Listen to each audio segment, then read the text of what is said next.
బలపరుచుకుంటాను. ఎలాగంటే నట కుటుంబంలో పుట్టినవాడు కాదు. ఆయన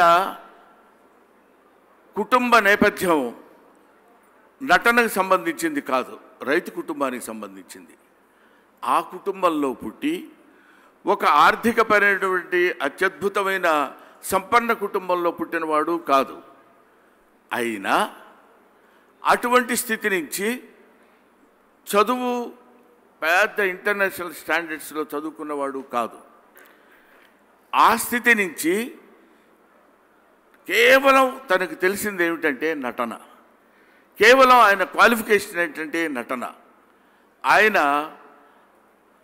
ఆ నటన అనేటువంటి చిన్న క్వాలిఫికేషన్ తోటి ఒక అద్భుతమైనటువంటి వ్యక్తిగా మారి, ఒక మహోన్నతమైనటువంటి వ్యక్తిగా మారి, ప్రపంచంలో ఉన్నటువంటి తెలుగు వాళ్లే కాదు, నటుడు అనేవాడు ఎవడైనా ఉంటే he has to open the gospel of Akkineni Nageswara Rao book.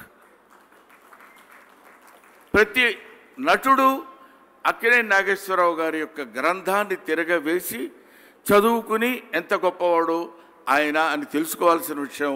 మనం కూడా నటులం ఎంత గొప్పవాళ్ళం కావాలో అనేటువంటి భావనకి ఇన్స్పిరేషన్ కలిగించినటువంటి వ్యక్తి అక్కినేని నాగేశ్వరరావు గారు. అందుకే నేను ఆయన కారణజన్ముడు అన్నాను. కాబట్టి ఎక్కడో అలా అలా పుట్టి పెరిగిన తర్వాత ఎక్కడో నాటకాలు వేసుకుంటూ, ఏదో సినిమాలు వేసుకుంటూ, సినిమా రంగంలో గొప్పవాళ్ళు అవ్వడం అనేది సామాన్యమైన విషయం కాదు.